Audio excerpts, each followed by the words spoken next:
Okay, you may remember this contraption here, the grindstone, which I was using to manually double my ores. Well, I got tired of cranking this thing by hand, and so I've put in a different machine. This is a Stirling generator, which is pretty simple to make. Right here is the internal RF battery that this will store up to 100,000 RF. So not only is it a generator, but it also serves as a small battery. And here we have the Pulverizer. With the Pulverizer you can put ores in here. This also has a small battery in it as well. You put your ores here and they grind into dusts and get put out here, and there is a chance of having a secondary dust come out, which will be down here. So not only do you double your ores, but you also have a chance of getting even more ores on top of that. So let me show you the recipes for these. Okay, here's the Stirling generator. It's part of the Ender.io mod, which I will be probably using quite a bit of. The Ender.io mod seems to be very good with the conduits that are used for it, for saving space and working out a lot of inventory and transfer issues that other mods just haven't been able to quite get straight. As you can see, it needs stone, bricks, a furnace, a piston, which is redstone, iron, and some cobblestone and planks, not very hard, and then basic gear, which is a stick or bamboo and cobblestone. So this is a very cheap generator that can be built almost immediately. I mean, as soon as you get a branch mine established, you could build this. No problem. Okay. So now let's look at the Pulverizer.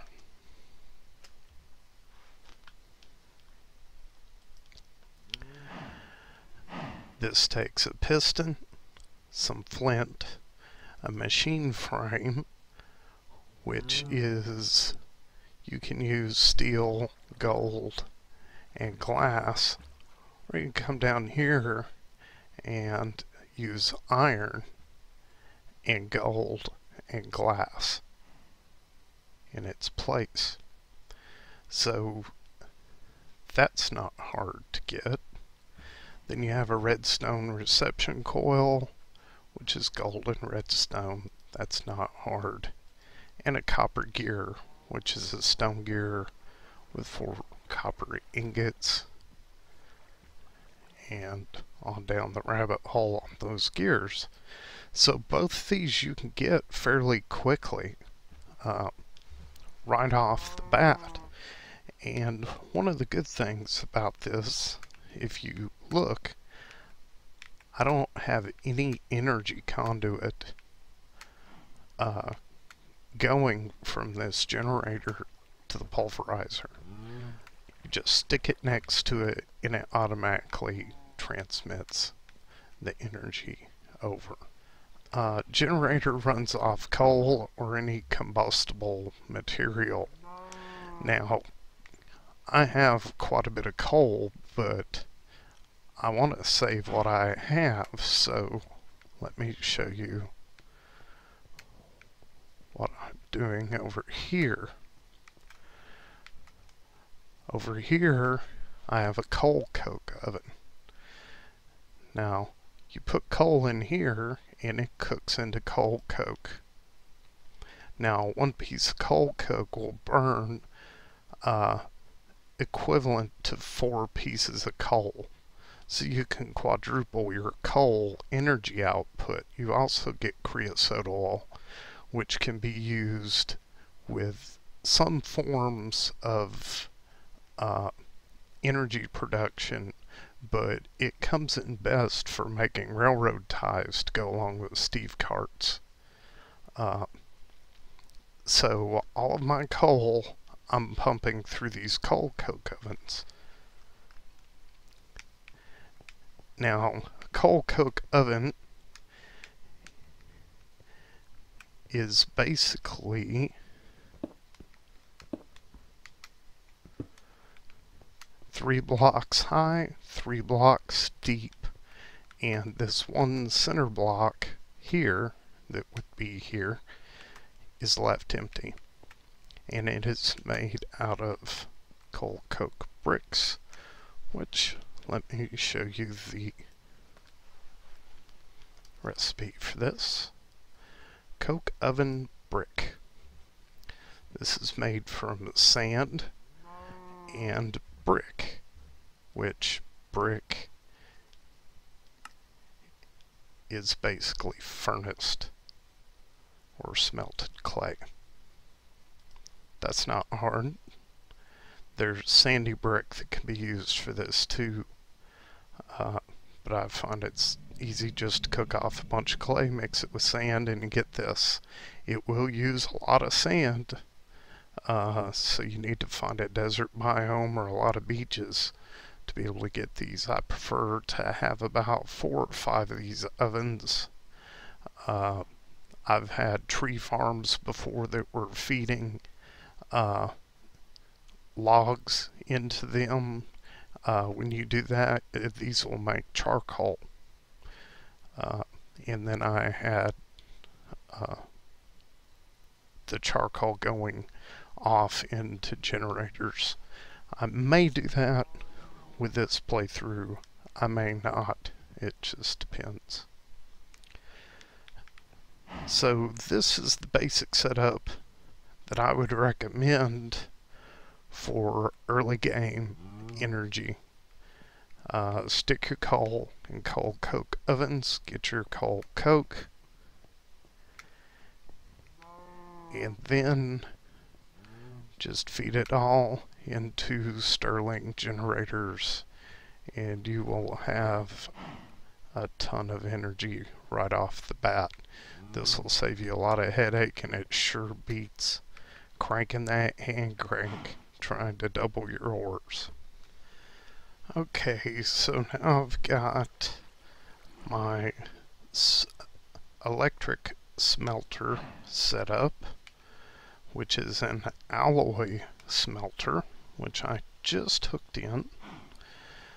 Now this is also part of the Ender IO.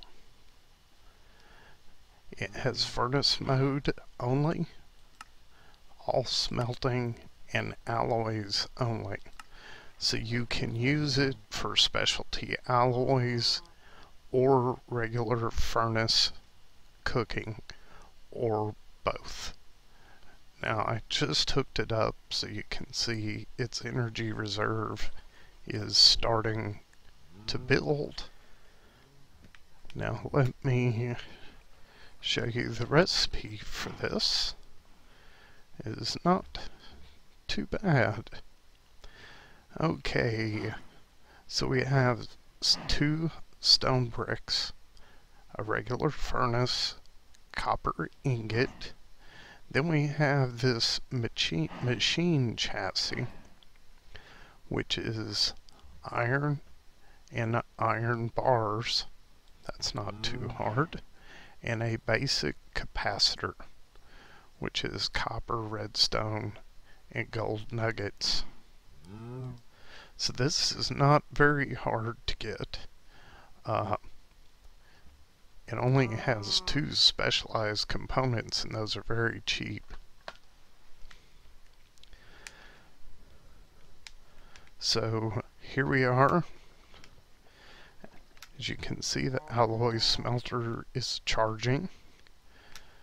The Stirling generator is discharging as it's trying to fill it up, so I'm gonna stick a load of cold coke in here.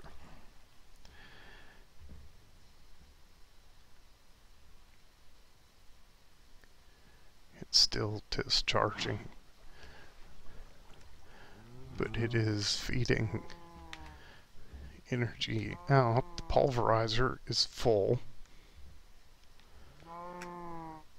So once this fills up, we will start to see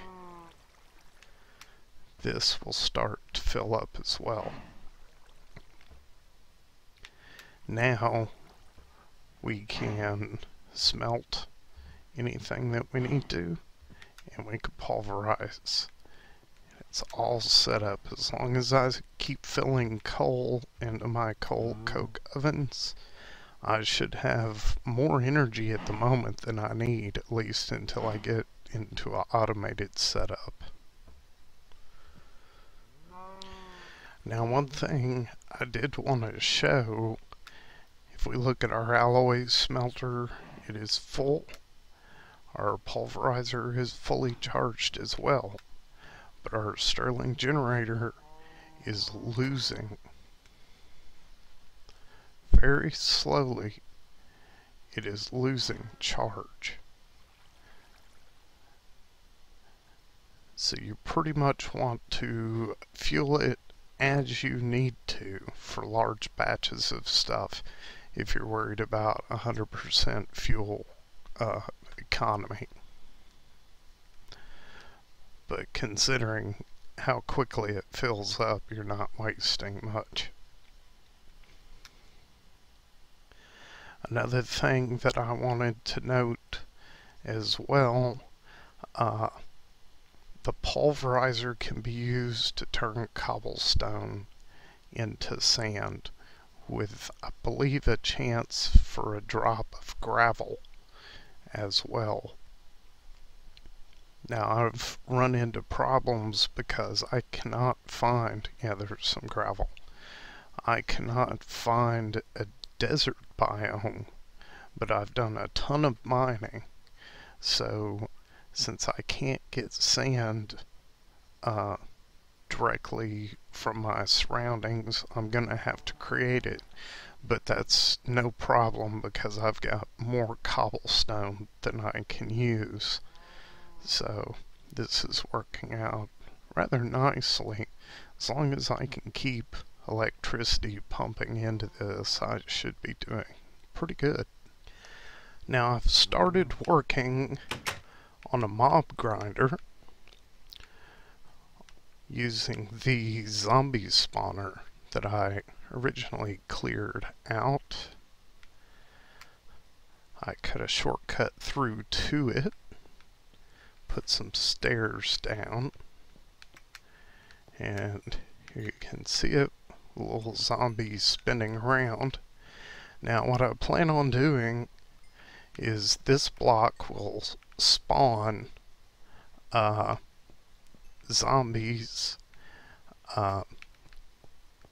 in a square that is 8 by 8 by 2. So if you're counting out from the corner of the block, you come out 4 in each direction, you make that into a square, and then 2 up and 2 down. I believe that's how it applies. Now what I can do is I can come in behind here and I can put in sticky pistons holding blocks up because they'll be activated by redstone pulse or redstone circuit. And behind the blocks are being held up, I'll put water in. So that way I can flip a switch, it'll release the water, it will pour in this direction. Then I'll have water here that will pour up to 7 blocks down this way. And what I want to do is have the zombies spawn in darkness, trigger the water to wash them down, then they hit another stream of water and they come over to this corner or somewhere whereabouts. I may have to adjust this a bit. And then I can stand there behind a wall of glass and hack them in the legs with a sword until they die. Now with that, I'll be able to get whatever they drop, and I'll also be able to get the experience that comes from killing a monster. So that is a project in the works. I hope to have it finished shortly, but we'll check back with it. I also have a skeleton spawner that I hope to do the same thing with. Is approximately off in that direction. So anyway, I guess that about does it for this episode. As the sun goes down, I bid you adieu, and tune in next time when hopefully I'll have my zombie spawner finished and we'll be messing around with a few other things.